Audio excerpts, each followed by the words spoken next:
Header footer എന്ന് പറഞ്ഞാൽ ഒരു ഡോക്യുമെൻറ്റിൻ്റെ മുകളിലും താഴെയുമായിട്ട് എന്തെങ്കിലും ഒരു മാറ്റർ പ്രിൻ്റ് ചെയ്യണമെങ്കിലോ അല്ലെങ്കിൽ പേജ് നമ്പർ ഇൻസേർട്ട് ചെയ്യണമെങ്കിലോ ആണ് നമ്മൾ ഹെഡർ ആൻഡ് ഫൂട്ടർ യൂസ് ചെയ്യുക.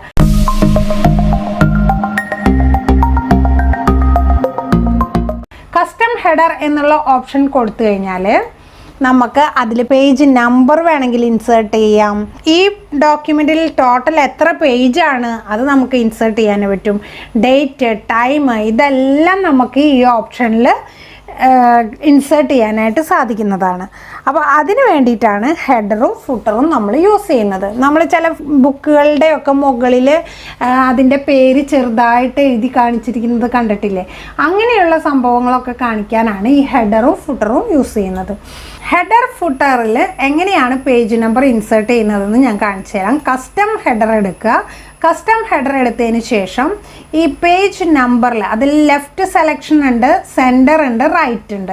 എവിടെയാണോ നമുക്ക് വേണ്ടത് അവിടെ കൊണ്ടുപോയി കർസർ വെച്ചതിന് ശേഷം ഈ പേജ് നമ്പർ എന്നുള്ള ഈ ഓപ്ഷനിൽ ക്ലിക്ക് ചെയ്യുക. അപ്പോൾ ഇങ്ങനെ ഒരു ഓപ്ഷനാണ് വരിക. എന്നിട്ട് നമ്മൾ ഓക്കെ എന്നുള്ള ബട്ടൺ പ്രസ് ചെയ്യുക. ഈ സെറ്റപ്പിലും 2 പ്രാവശ്യം, അതായത് നമ്മൾ മാർജിൻ എന്നുള്ള ഓപ്ഷൻ എടുത്തത് അതിലും നമ്മൾ ഓക്കെ പ്രസ് ചെയ്യുക. ഓക്കെ പ്രസ് ചെയ്ത് കഴിഞ്ഞാൽ നമ്മൾക്ക് ഇതിൻ്റെ പ്രിൻ്റ് പ്രിവ്യൂ നോക്കിക്കഴിഞ്ഞാൽ ഫയൽ പ്രിൻ്റ് എന്നുള്ള ഓപ്ഷൻ സെലക്ട് ചെയ്ത് കഴിഞ്ഞാൽ അതിൻ്റെ പ്രിവ്യൂ നമുക്കിവിടെ കാണാനായിട്ട് സാധിക്കും. അതിൽ സെൻറ്ററിലായിട്ട് നമ്മൾ പേജ് 1, പേജ് 2 എന്നുള്ള ആ ഓപ്ഷൻ നമുക്ക് കാണാനായിട്ട് സാധിക്കും. ഇതിന് മുകളിൽ ഒരു ബ്ലാങ്ക് റോ ഇൻസേർട്ട് ചെയ്തിട്ട് നിങ്ങൾക്ക് ആ പേജ് നമ്പർ ഞാൻ കാണിച്ചു തരാം.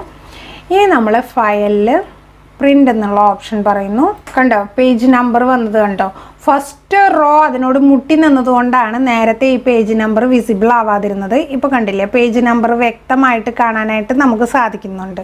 അപ്പോൾ ഫസ്റ്റിലൊരു ബ്ലാങ്ക് റോ ഇൻസേർട്ട് ചെയ്യുകയാണെങ്കിൽ നമുക്ക് ആ പേജ് നമ്പർ വ്യക്തമായിട്ട് കാണാനായിട്ട് സാധിക്കും.